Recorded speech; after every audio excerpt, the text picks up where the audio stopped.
but then I'm also like,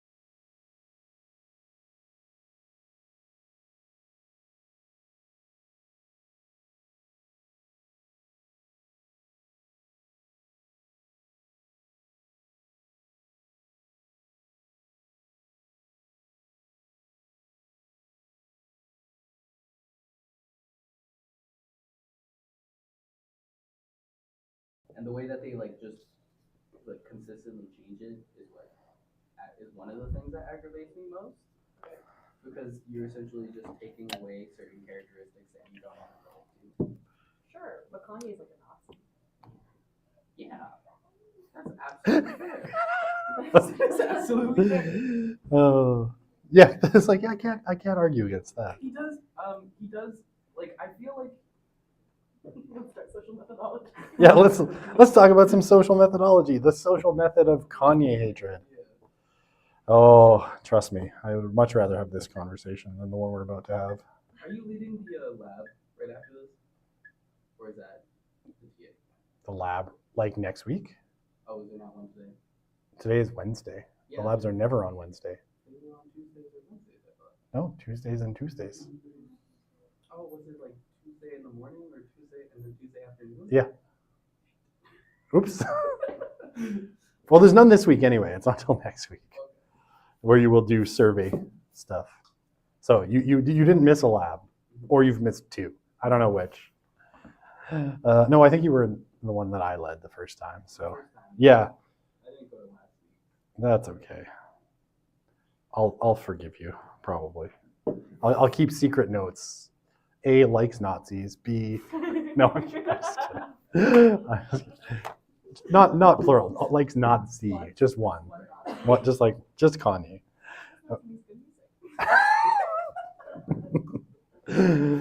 He's a fabulous producer. Okay, let's talk. Let's do some social method. Like I said, this is a much more interesting conversation than talking about questionnaires, even though I love questionnaires. Okay, so let's talk about it. What were we talking about last time? We ended off on, I guess, design for questionnaires. So hopefully we'll finish up with this, and we'll start on probability sampling today. I don't think there's any Sorry, I keep looking up, and that tube of Lipsil is still stuck to the ceiling. And for some reason, every time I see it, I giggle a little bit inside, as there's just this tube of lip gloss permanently affixed to a ceiling tile. And if you're watching online, you have no idea what I'm talking about, but everyone else is staring at the tube of lip gloss glued to the ceiling tile. Okay. It's really hard to pivot sometimes from one class to another, especially from youth, whereas like riffing on marriage and how cool some of the new research on marriage is and all this stuff. And I was like, questionnaires. What was I talking about 2 days ago? All right. When I was absolutely at my house and totally not in my pajamas. Okay, so we were talking about designing the questionnaires. Typically speaking, today it's all done through software, and everything's going to be run in online platforms, and most of them are designed to be really nice to look at, really easy to navigate.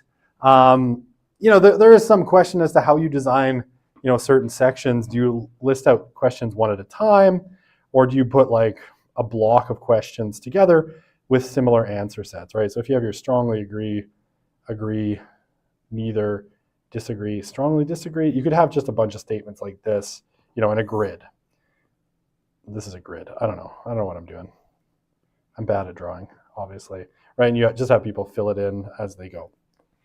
Most of this, like I said, now is handled pretty clearly with software, and whatever platform you're using will have a lot of that built in. Clear instructions, important. Always keep questions and answers together on the same page, right? Again, this is only if you're doing paper. online would eliminate that. Okay, so research-driven diaries. This is another kind of form of kind of quantitative questionnaire research. And research-driven diaries are a little bit different than say, just doing a survey. You don't see a ton of them, right? They're actually a really, really interesting methodology. So where do you tend to see them? I've seen them mostly used for kind of media consumption.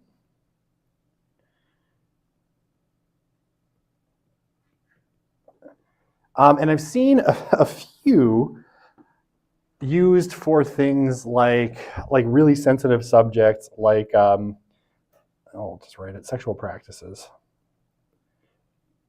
And I'll explain in a second because it's a very specific study. But you don't see them a lot. Okay, so researcher-driven diaries basically they're a form of questionnaire like anything else, right? They can include both open and closed questions. But generally speaking, so yeah, you can have open and closed questions.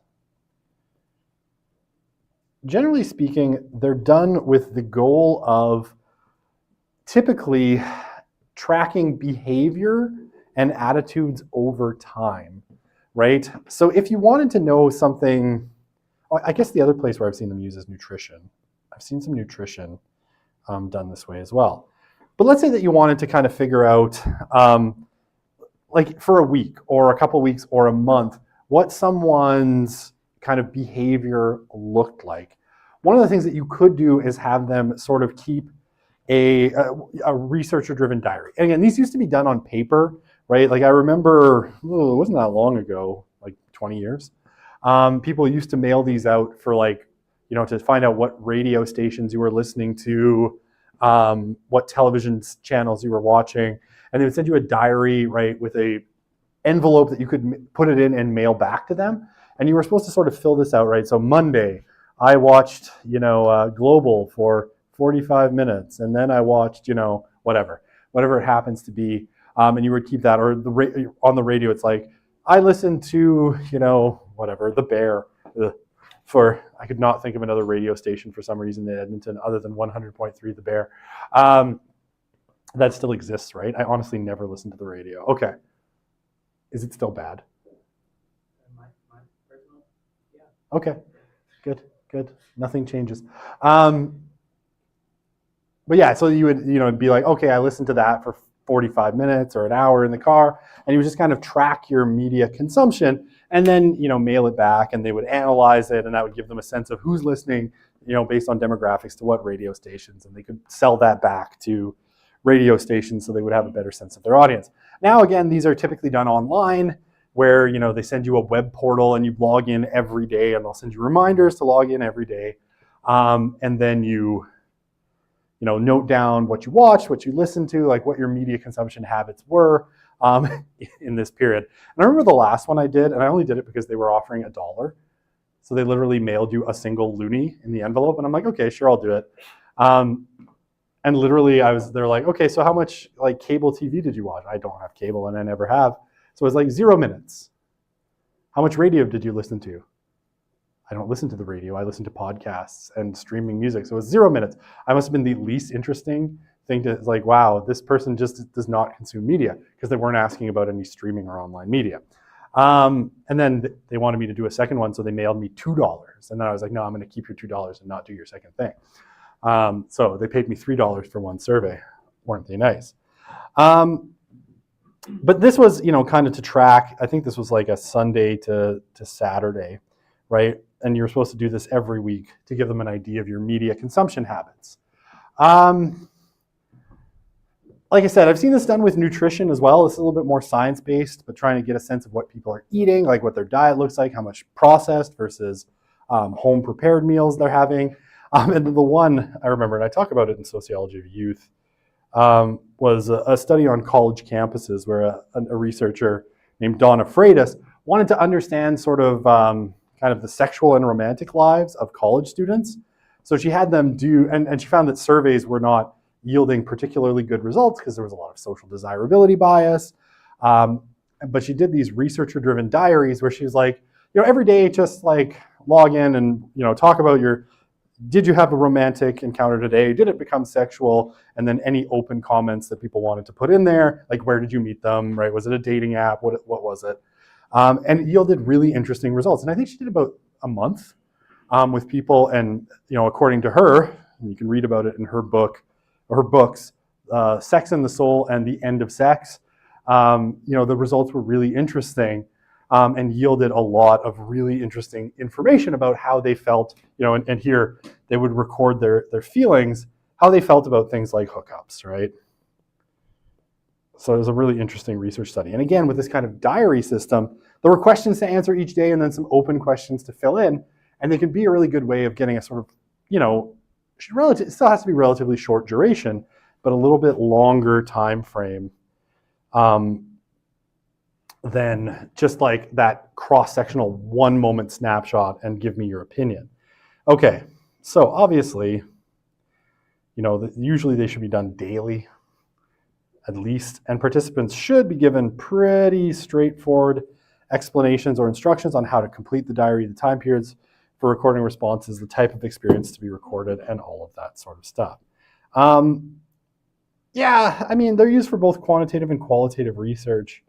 But I would say, I think the quantitative portion is probably the more common one, with qualitative being less common. Okay, so hopefully that makes sense. They're fun. They're an interesting methodology. Okay, so the advantages of the diary method over interviews and questionnaires. You tend to get pretty accurate data about the frequency or time spent on behaviors, right? So that's or about the sequencing of behaviors. Good for getting data on sensitive matters, right? People logging things in smaller increments will be more likely to tell the truth for whatever reason. It's more expensive sometimes than personal interviews, and attrition is high, right?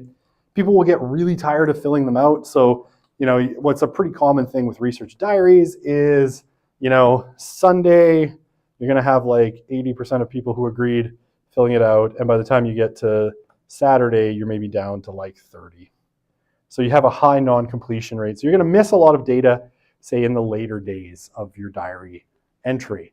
Details may not be recorded fully enough. Sometimes people will rush through these because they feel like it's an obligation, and they'll give you these really sparse sort of descriptions of things. Okay. Okay. So, secondary analysis of survey data. So this is another huge quantitative method. And honestly, it's a pretty easy one in a sense. Like, if you're good with data, you can build a whole career out of this, right? Out of analyzing other people's data. Because what a lot of places will do, right, is that they will upload their whole data sets and make them available for people to analyze and reanalyze. And so there's a ton, like you can find these databases all over the place. Huge amounts of information already exist, right? That you can basically just go and grab the raw statistical data, download it into R, SPSS, SAS, Python, whatever you happen to be using, and use it to, write papers and build careers. So there's also sub crime, fertility, income, unemployment, anything you can imagine.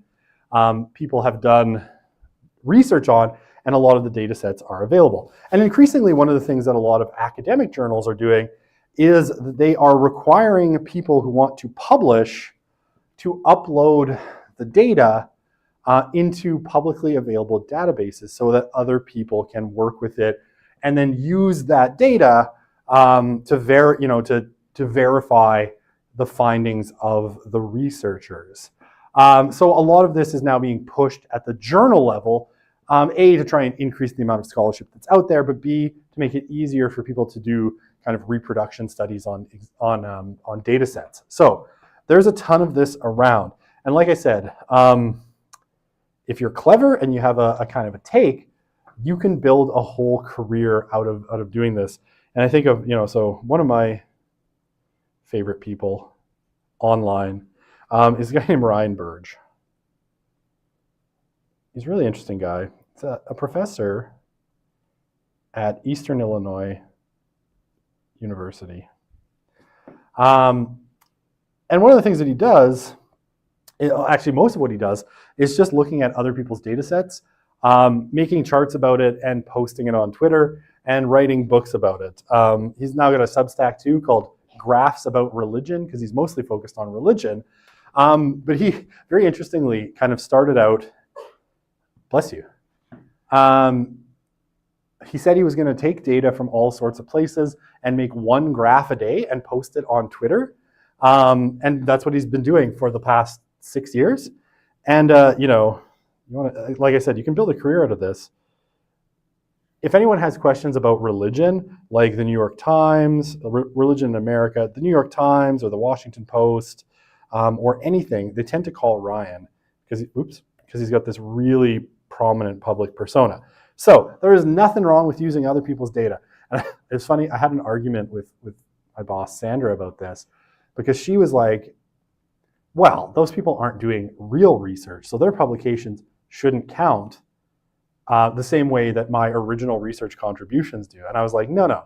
A lot of the stuff that comes out of this is really, really interesting and reveals a lot of things that maybe the people who gathered that data never thought about, right? Because they're doing these, like if you look at something like the GSS, right, the General Social Survey that comes out of the National Opinion Research Center, or NORC at University of Chicago, they do the GSS every 2 years, and they publish that data set, I think, in the odd numbered years. So every 2 years they do the survey, and then they work with it for a bit themselves, and then they release it publicly.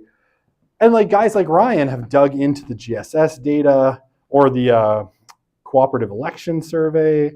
Other people like Gene Twenge and Jonathan Haidt have looked at like monitoring the future and drawn a ton of interesting conclusions from all of this secondary data. And I think it's just as valuable because sometimes there's data sitting there that the people who did the research don't really know what to do with. But if you have someone really clever, they can do some really interesting stuff. Okay. Again, if you are good with stats, one of the huge Erica's just like, no. You can learn. I believe in you. Even if you don't believe in yourself. You're welcome. No, I believe anyone can get good with stats. It just takes time and effort. You might want to put that effort to something else, but that's neither here nor there. Okay, so advantages, especially if you're thinking of say, doing like an MA, an honors, BA, or even a PhD. One of the advantages of working with other people's data, okay, so cost and time.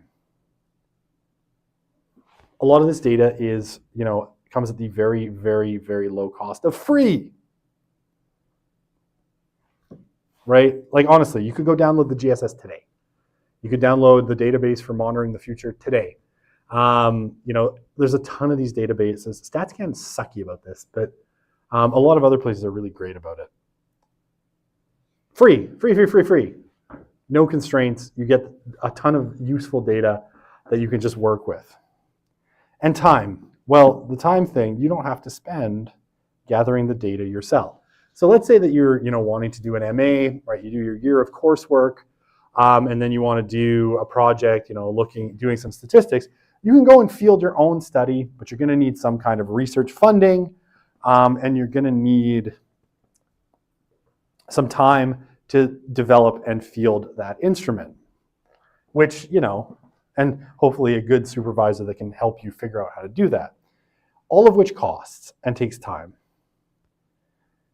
So the nice thing with secondary data is it's free and it's already there. So you could finish, your master's, your coursework, propose your thesis to your supervisor, and immediately get started on data analysis without waiting, without fielding a tool, which is going to speed up your life. And again, PhD, same thing.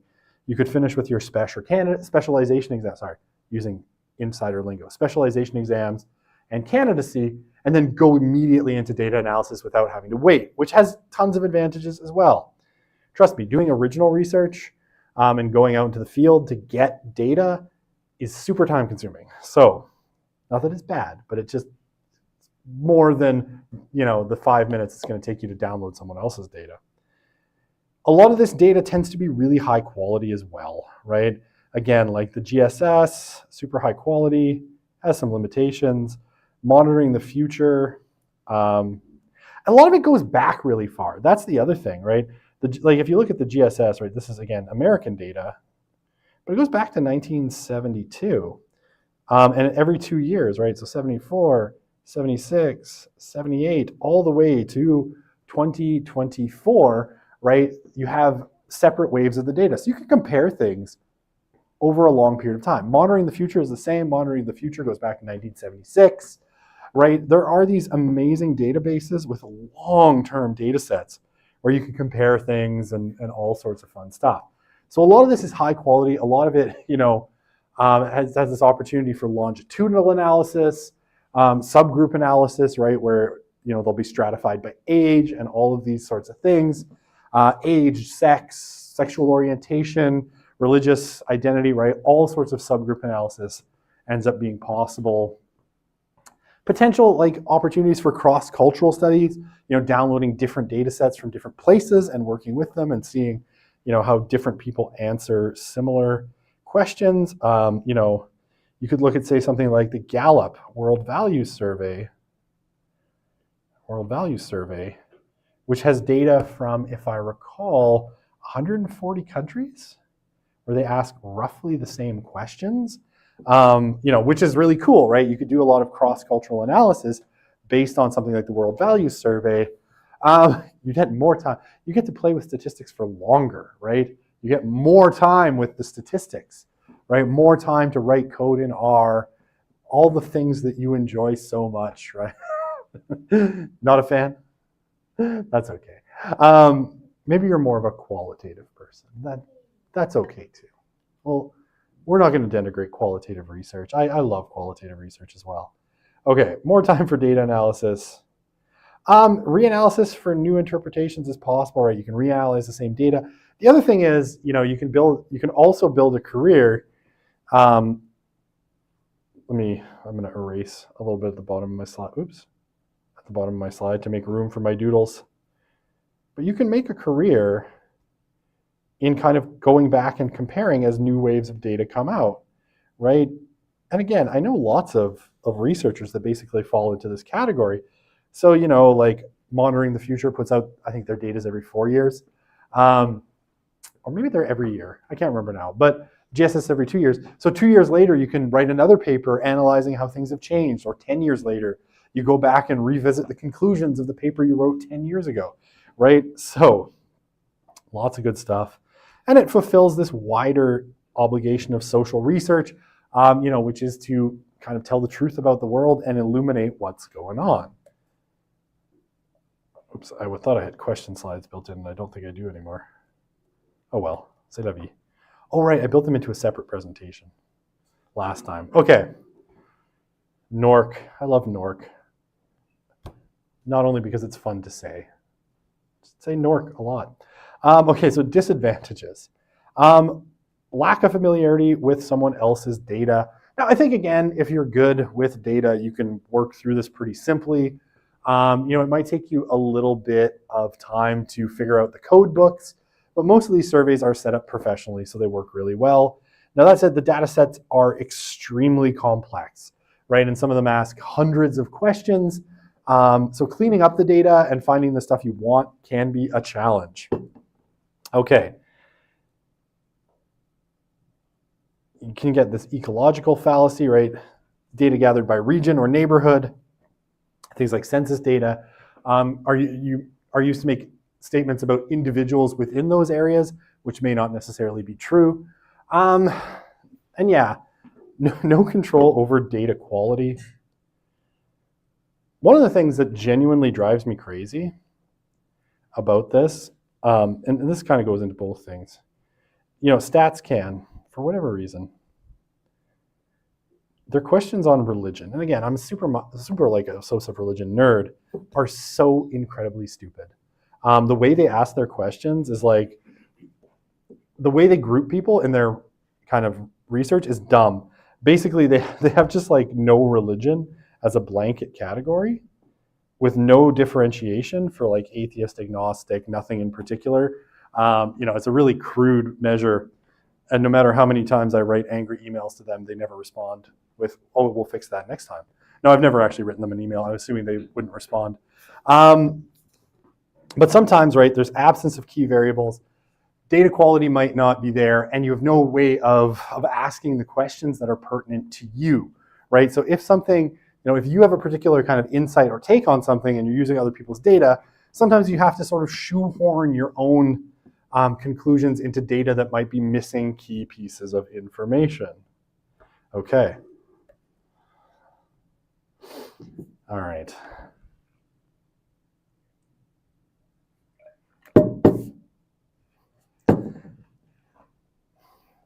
Sorry, I just needed a drink of tea and I looked up and there it was again. The mango lipsil. Okay. So, secondary analysis of survey data. I think are we almost done with surveys? This is the last slide. We must bid adieu to survey research, my friends. I know you'll be sad because you seem riveted at this moment. Okay, survey data. We need it, right, to check often and counterpoint official statistics. One of the great things about, say, the GSS, I'll talk about the GSS, is the GSS, is often used as a counterpoint in the US to census data, right? Because the US Census Bureau has particular ways of asking questions, and often there are things missing, or the GSS, because it's run more often, right? So it's more often, can be a really useful counterpoint to census data. Because census data, right, decennial censuses that run only every 10 years will give you these really broad snapshots, but might not show you what is in between. The other thing, again, I'm nerdy about religion, because of the First Amendment in the US, and its provision of separation of church and state, the decennial census is not allowed to ask any religion questions. So if it weren't for the GSS, we probably would have almost no idea what's going on in terms of religion long-term in the US. So there's good ways that, survey data can counterpoint official statistics. Okay, for example, some forms of official statistics can be very misleading if they record only those individuals who are processed by agencies responsible for compiling statistics. Crime statistics and victimization statistics are really common ones here, right? One of the things, that's argued by a lot of criminologists is that there's a whole bunch of crime data that's missing from official statistics because they only process those who were caught, and they miss, right, what's sometimes called the dark, they call it the dark shadow, or the dark, I think it's called the dark shadow of crime. Now I can't remember. The dark figure. Thank you. The dark figure of crime. I always think of it, right, as the iceberg below the waterline. It's a mountain. I put a mountain below the waterline. It's supposed to be an iceberg, right? There's all this stuff below. Okay, so that is it for survey data. Sadness, cry, tear. I love surveys. Oh, and good news, everyone. Your next lab, next Tuesday, and thankfully we got through all of it, I'm sure you're thrilled, is that you will be working with some surveys. You're going to take a look at some surveys next time, and your third mini lab is delivering or developing some of your own survey questions for your project. So super fun. It's actually quite fun, and never fodder for me to find bad questions to show future students. I would never do that, except I've already admitted to doing it frequently. But I'm sure all your questions will be amazing because you're all going to listen to every single one of my warnings, even though there are many of them. Okay, so kind of next step here is talking about sampling methods. So how do you get data, right? And how do you make sure that that data, when you're doing quantitative research, is representative? Okay, so sampling, what are we talking about? sampling, you're selecting some subset of the population for research. So most of the time, and with very, very few exceptions, you're not going to be able to access an entire population, right? You're going to, unless you're doing a census, censuses, at least in principle, access whole populations, and some crime data, is kind of thought to be population data rather than sample data. But for the most part, right, when we're talking about most data, we're looking at a sample. And you're looking at a subset of the population.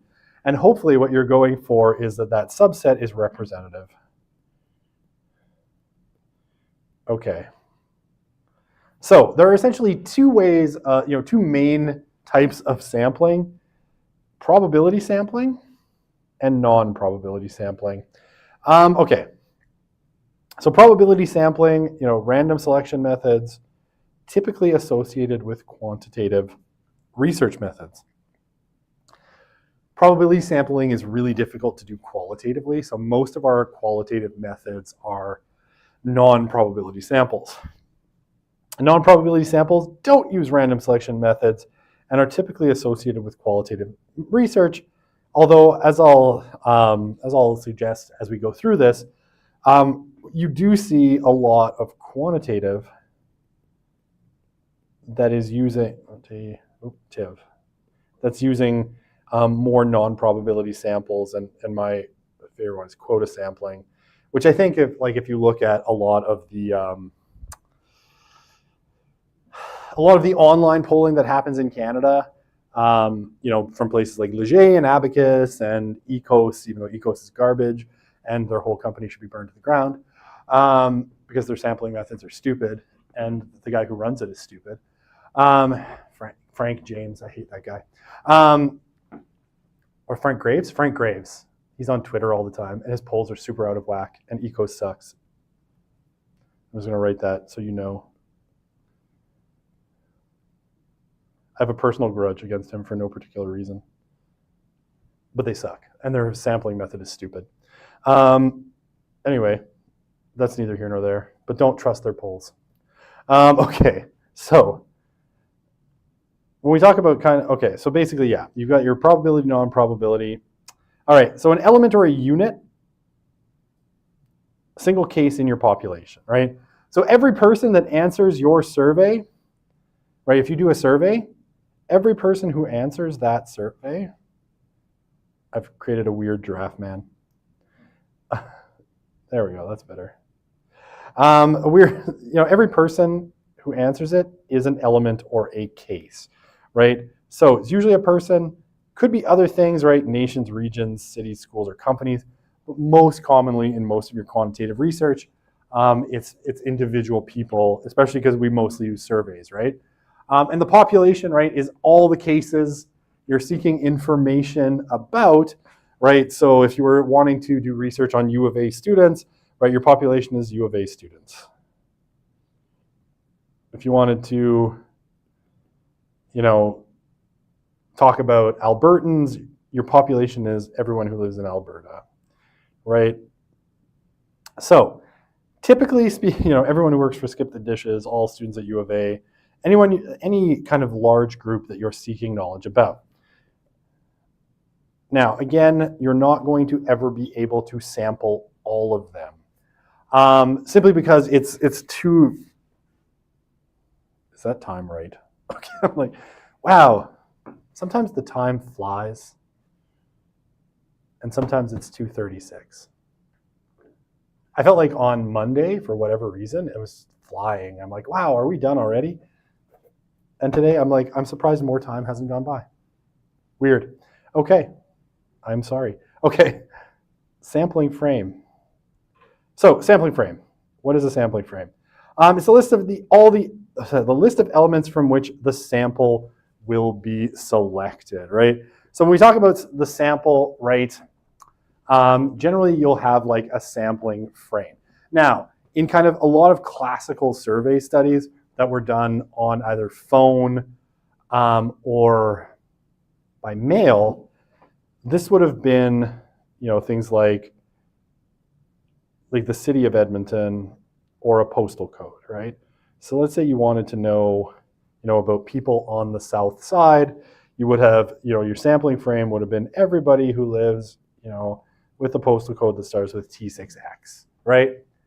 Or something, right?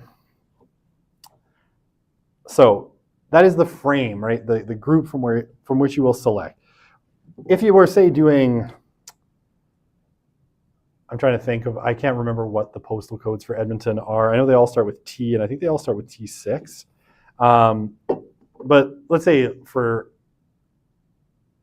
shits and giggles, or just for, argument's sake, that we wanted to do Edmonton and we wanted to select, and send mailers out randomly to addresses for every kind of region, that has T6 as a postal code, right? So Edmonton and area. So that would be your kind of sample frame. So everyone who lives within, that, metropolitan Edmonton or within a certain postal code would be part of your sampling frame. If you're doing U of A, so all students, say, admitted or currently active, we'll say all currently active students could be your sample frame, right?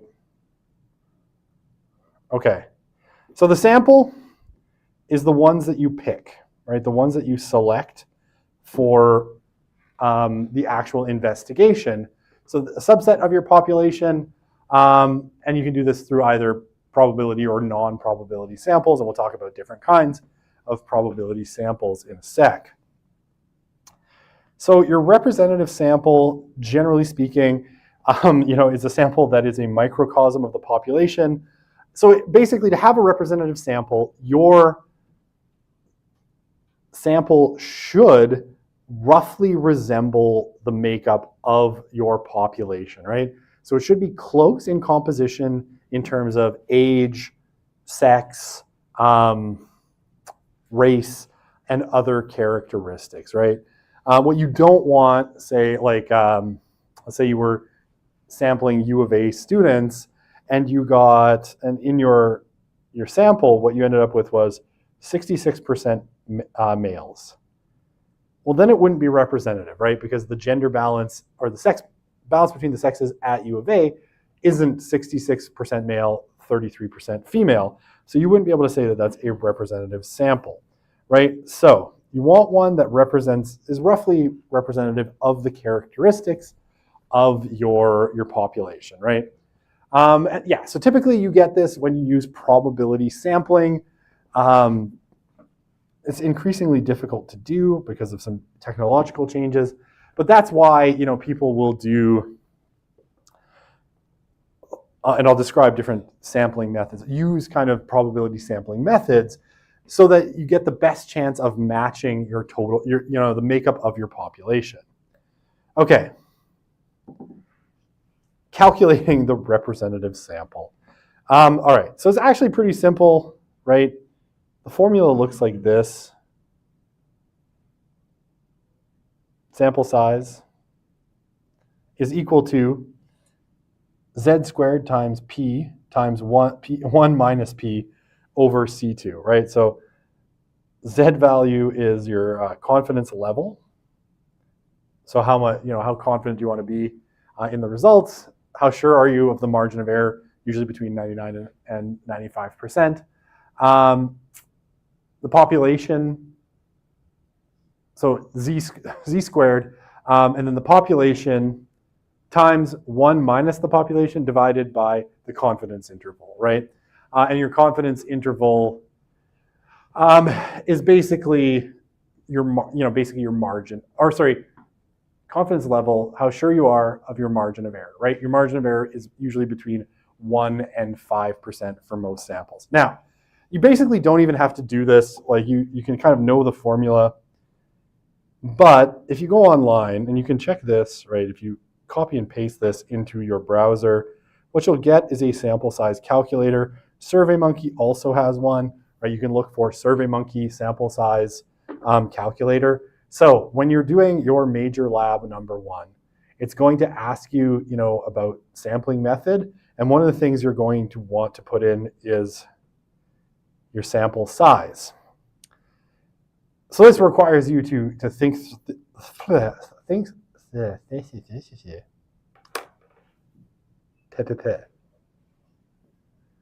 Черт.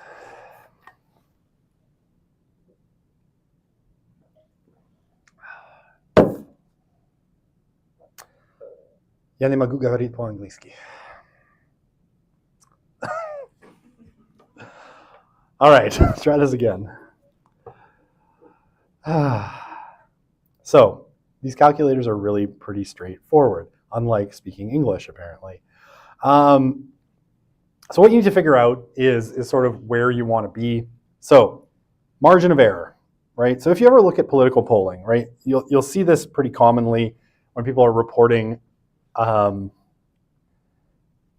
political polling. They'll say that, you know, this poll is accurate, you know, plus or minus, you know, 3%, you know, with a 95% confidence interval or 99%.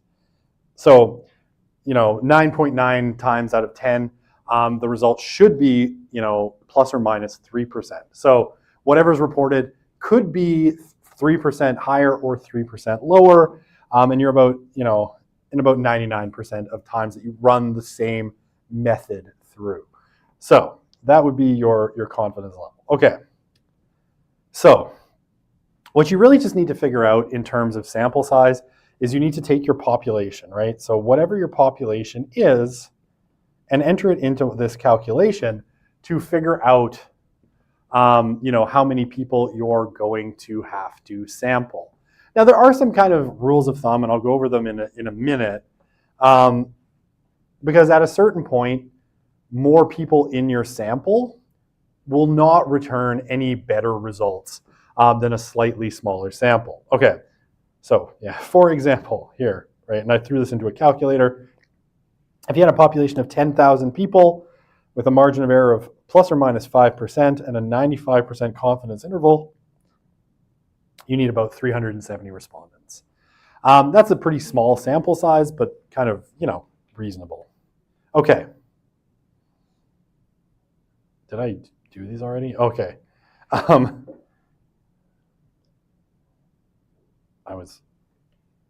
just making sure I know where things are in case I forgot to talk to you about them. Okay, actually, I don't know if I sometimes I get this mixed up with my SOC 100. Let me talk to you about this really quickly. Okay, because roughly speaking, because I thought I had it in here, and I may yet, but I can't remember where it is. Okay, so roughly speaking, you have sort of pretty standard sample sizes. You know, I'm writing in black. What has happened to me? Green is cheerier. Okay, 400, 900, 1,500, and 3,000 are pretty standard sample sizes. One of the things that happens, right, is, say, going from like 300 to 400, your results get about 50% better or more accurate. To 900, it's about a quarter. To 1,500, it's about, I think, a fifth better. And then to 3,000, you know, it's only getting about, I think it's like maybe an eighth better than 1,500. So as your sample size gets bigger, your chances of having a representative sample are better, but only to a certain point, right? Going beyond 3,000, most of the time would be a waste of time. Because if you went to like, you know, let's say 10,000, the results are not going to be that much more accurate than if you just polled 3,000, right? The kind of order of magnitude improvement gets smaller and smaller the bigger your sample gets, right? So definitely 10,000 is going to be better than 3,000, but it's not so much better than 3,000 that you necessarily want to sample 10,000 people. And again, so I mean, if you look at most of the political polling in Canada, the number is going to be somewhere between 1,500 and 3,000. And even the GSS, right, which I've said is kind of a gold standard survey, is really only a survey of about 1,500 Americans every 2 years, right? The logic being that you don't need to go much beyond 1,500 to get a representative sample of Americans. Okay, so I feel like I defined this already. Probability sample is using random processes such that each unit in the sampling frame has a known chance of being selected, minimizing sample error. Non-probability sampling, you pick them kind of in a non-probability way. The most common one is convenience sampling, but we will talk about that. And sampling error is an error of estimation that occurs if there's a difference between the characteristics of the sample and the population from which it was selected. Okay, non-response. Non-response is a situation that occurs whenever some unit selected for the sample refuses or does not participate in the sample. Okay, so that happens pretty commonly, right? Especially with phone polling, right? And mail polling used to be the same, but almost nobody does mail out surveys, right? Let's say that you wanted to get information about people living in the postal code T6X, right? So that's South Edmonton. And you mailed out, let's say 15,000 surveys. Pretty good chance that some percentage of the people who receive them are just going to throw them away, so that maybe only 9,000 people. That's, by the way, if you got 9,000 people to answer a mail survey, I would bow down and build an idol to you because you're some kind of dark god, because that would never happen today. You would have to mail it to literally like 15 million people to get 9,000 responses, I swear. And the postage on that would probably destroy your entire research grant. So anyway, in this fanciful world, right, you would have basically a non-response of 6,000 people for whatever percentage that is. So it used to be, like if you go back to the 1970s and 80s with phone surveys that people would put out, that they were expecting sort of a non-response rate of about 8%, right? And that was, anything over 8% was considered bad, and you probably were gonna toss the whole survey. If you ended up at like 9.5%, you would say that something had happened, your sample was non-representative, and so you had to throw out the whole sample. Standards have changed a little bit in social science. Pew Research in 2019 ran a national survey, and they had an 82% non-response rate. And they were like, nope, that sounds fine, we'll take that. So they had like, what, an 18% response rate? 18% response rate, and they kept it because, you know, one of the things that happened with caller display is that people just wouldn't pick up the phone when they saw Pew Research or something like that phoning, or they would hang up. People don't take calls from numbers they don't know anymore.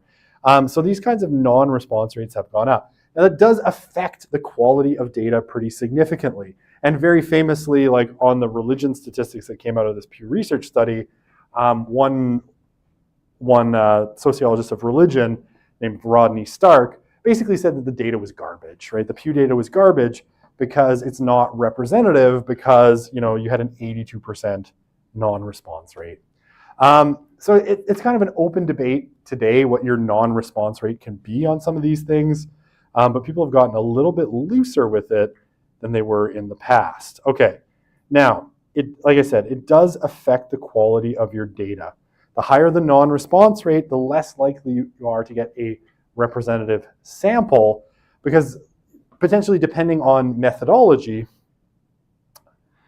there might be a methodological problem with your research that is causing, you know, a large chunk of your sample not to answer. So let me give you an example. I don't remember the non-response rate on it. This is from Ecos. They've been putting out some really weird numbers lately.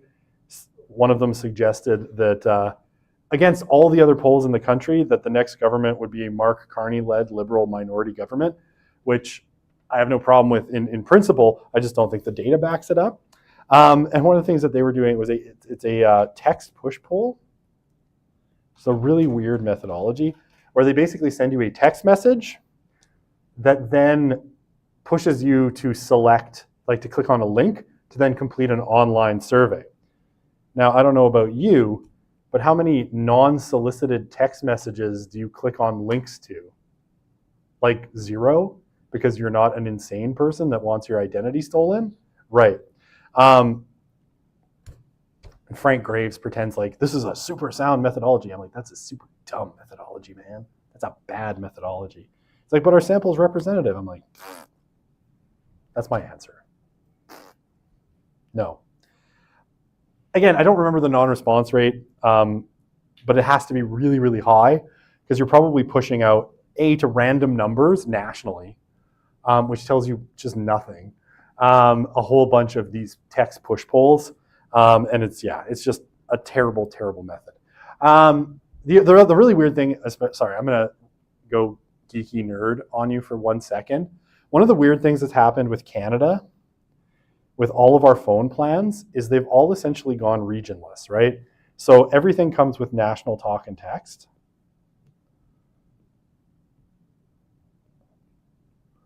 So when someone moves from one part of Canada to another part of Canada, they don't change their phone number anymore, right? So we have like 20 grad students from all over Canada, and the phone numbers, half of them are from Toronto, like 6 of them are from Saskatchewan. So it's like, I want to randomly dial people in Saskatchewan, and I'm going to use everything with a prefix of 306. Or I want Toronto, so I'm going to go with 418 or whatever the hell it is. And then half of these people are like in Newfoundland, BC, and Alberta, because they just never change their phone numbers because it doesn't matter because we have national talk and text plans. So if you ever see someone doing a text push poll, immediately suspect that this is a really, really terrible methodology because you don't know what regions anybody is in by the prefix or the area code, right? Anyway, so I'm being nerdy because I really hate ecos and I think they're garbage. I mean, had I said that already? Okay. So, non-response. That's a really long rant on non-response. Oh, look at the time. Okay. It is important though. Like when it comes to like non-response, say you're wanting, I've seen people suggest, that they want to talk to students at U of A, so they're going to send out random emails to every U of A address that they can figure out, right? There's going to be, I think, a fairly high non-response rate on something like that, which is going to affect how representative your sample is. And you will have to take that into account in terms of the reporting on your data's quality. Okay, I could move on. All right, census data. Chances are very low that you will work with census data or do a census. A census would be data collected from all the elements of a population rather than a sample, right? These are typically done by governments. There's the occasional time where you might get what would essentially be considered a census. If you were doing research on a corporation and basically corporate management mandated that everyone had to answer your survey, that you might end up with a census. But chances are you'll work with maybe census data that you download as secondary data, but your odds of actually doing a census are really, really low because most of the populations that you're interested in working with as sociologists are going to be too big to do this, right? Like you could never feasibly talk about the people of Edmonton, right? There's about 1 million people in Edmonton Metro, and to survey them all would be essentially impossible. Okay. So, sources of bias. How do you bias your data? Bad methods. That's one source of bad methods. So, that will bias your data. If you're using a bad methodology, even if you're arguing that it's sound, you will end up with biased data, right? You're going to skew the data in particular ways. Okay, so typical kind of sort bias. Tea time. In my defense, I've been talking since 1 o'clock. It's a really long time to talk without stopping. All right, bad methods. Sorry. 3 sources of bias in sampling. Not using a random method to pick samples. So or inappropriately applying a random method. And like I said, a lot of research now is getting really difficult to use truly random methods because of non-response. Really high non-response rates makes it really hard to use truly random methods. So a lot of research is actually just kind of using quasi-random methods, which might not give you a fully representative sample. Okay, the sampling frame, human judgment that selects one group over another, right? Maybe by accident you oversample one particular group.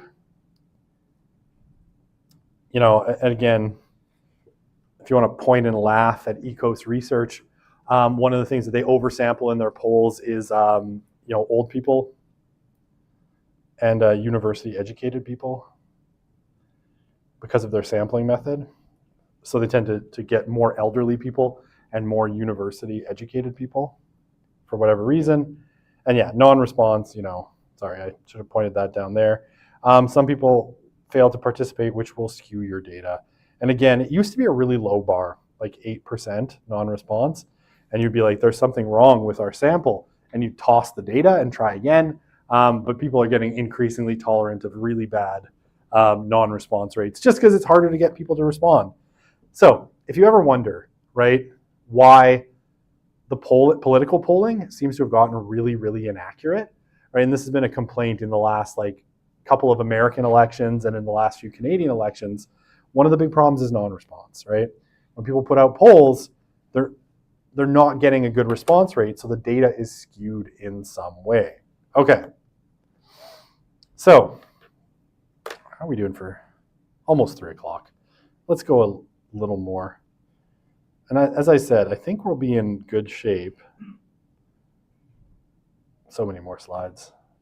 I think we'll be in good shape to basically take next Wednesday as I'll do extended office hours for the class. If you have questions or any kind of, wanting to design, talk about the design of your major labs, we'll do that because I could throw in a unit on structured observation, but it's super boring and nobody uses it. So we could just skip that particular methodology and have a class that's extended office hours. So we should be in good shape to finish this up on Monday of next week and then have next Wednesday as kind of extended office hours. So let me go for a couple more minutes and then we'll stop and we'll finish up on Monday. Okay, sampling error. There are errors of estimation that occur because there's a discrepancy between the sample group and the total population, right? So this is most typical is either over or under sampling of elements within the sample, right? So you're getting too much of one thing and not enough of another. And it's almost impossible to fully eliminate sampling error, right?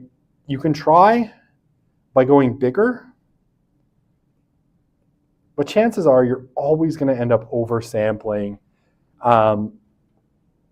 or undersampling certain groups. And sometimes, it might be as simple as the fact that some groups are really hard to reach. For example, if you're wanting to talk to people who are, very poor, they're probably going to be more difficult for you to reach than people who are affluent, right?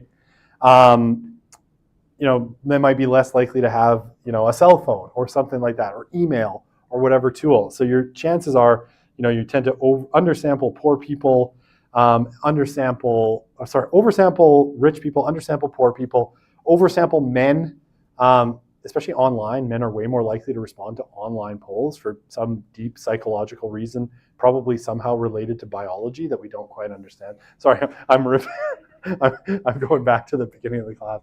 What is it about men and testosterone that makes men more likely to answer online polls than women? Who knows? It is something deep in our psychology, apparently. Here, you can take that to Lauren and ask her, is there a biological reason men are more likely to answer online polls than women? Maybe we're just more chronically online. I don't know. But yeah, it's almost impossible to eliminate. People usually try to get bigger samples to try and balance it out as much as possible. But again, you're never going to get a perfect sample. Okay. So what does this look like? Again, these are from the textbook. A sample with no errors, right? So if you wanted to, kind of evenly sample people who watch reality TV and people who don't watch reality TV to ask their opinion about, I don't know, like if you were doing a research question, something like, does watching reality TV change your opinion about human nature? This would be the kind of sample that you want, right? So you have your whole frame, right? The whole group from which you're going to draw your sample. And you draw evenly from those who don't watch reality TV and those who watch reality TV, right? Now that would be your perfect sample, is exactly even, and that would be great. So that's, and again, it's probably pretty improbable. English, my friend. Okay. This would be your sample with very little error. You've basically got one extra case in your do not watch reality TV. So you've oversampled your do not watch reality TV by 1 and undersampled watch reality TV by 1. Slightly worse, right? You've basically got 3 extra here and 3 fewer here. So that'd be fair, again, given that these are relatively small groupings, that's a sample with a fair bit of sampling error. And this is an ECOS poll. No, I'm kidding. Sorry. I'm so mean to them, but they suck so bad. It makes me so angry when I read their methodology sections, and I'm just like, why am I even looking at your poll? Okay, this is a lot of sampling error, right? You've got, a ton out of, this relatively small sample. You're basically missing, 2 full rows. And you've added 2 full rows to the other one. So that's what? 8 or 10 cases, right? So you've got minus 20 over here. Oh, sorry, is that minus 10. I'm stupid.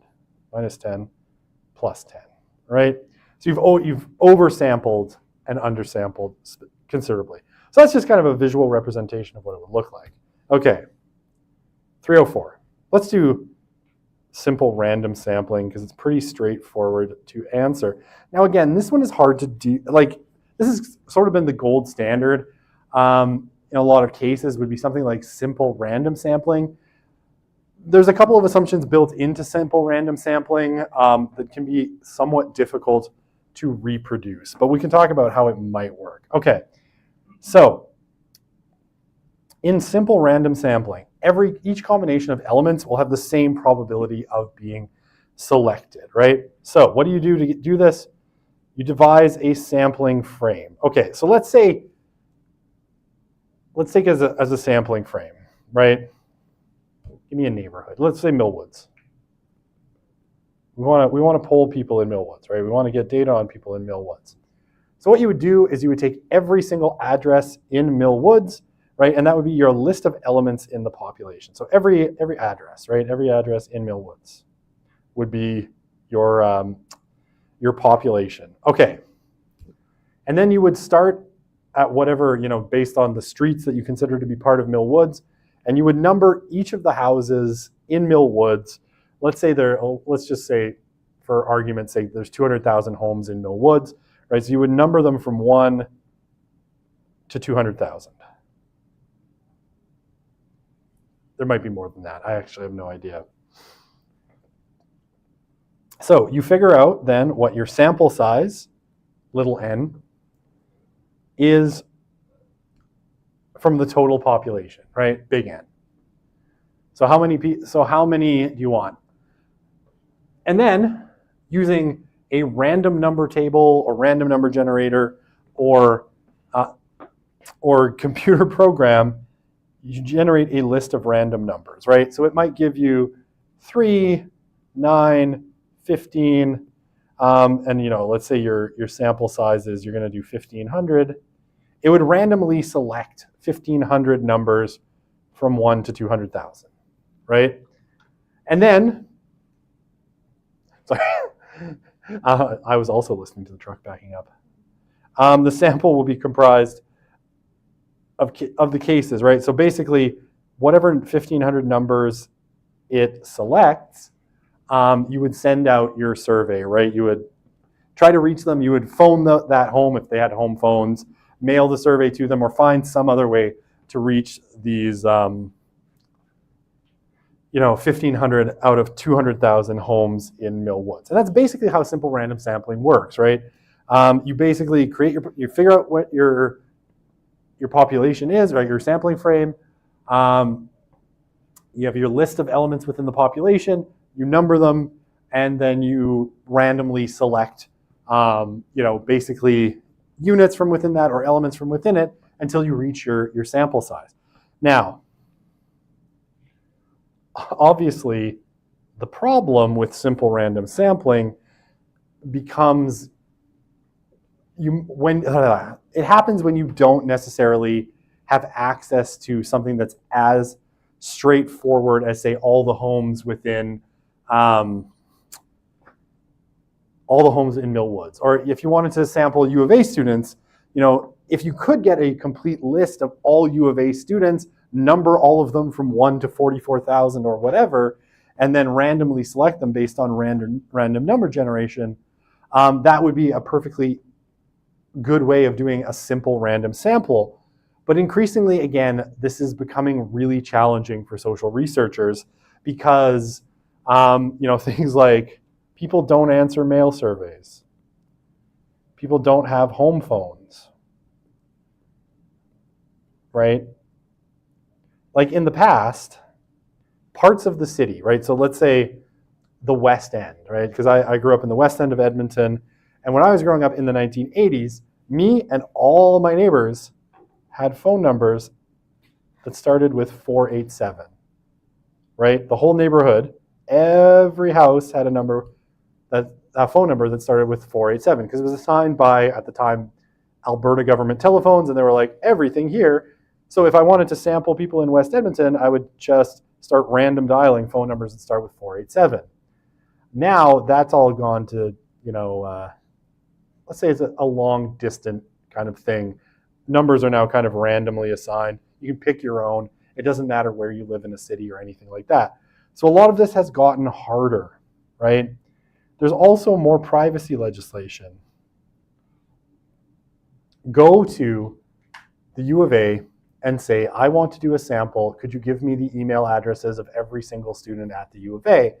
And they're going to probably laugh in your face, right? Because, that's not something that they're going to do, is release a list of every student at U of A because of privacy concerns. And what if you're a stalker and you're actually trying to stalk someone and your social research is just a cover for stalking, right?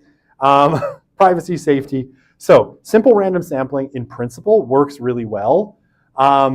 It's becoming increasingly difficult because our societies are less ordered, right? And you're less able to just cluster people together by like postal code or phone number or anything like that, right? People are much more mobile, and frankly, right, if you wanted to change your phone number, you could do it in about 10 minutes. So it's difficult to do. Okay, I don't think there's anything here. This is just sampling ratio, right? Sampling ratio is little n, sample size divided by population.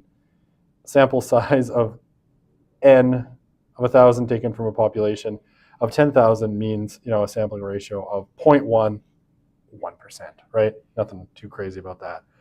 Okay, how are we doing? 3:10. We could probably stop, right? Probably stop. Do you really want to do systemic sampling?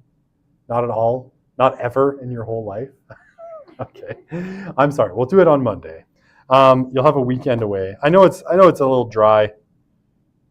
I'll try to tell more jokes about ecos research or something super relevant to you. If you don't care about Canadian political polling, you probably don't care about how much I hate ecos research. But look it up. They're really stupid. I'm going to get a lawsuit from Frank. This is what's going to happen. Someone's going to find this video on YouTube of me just like talking about how dumb they are.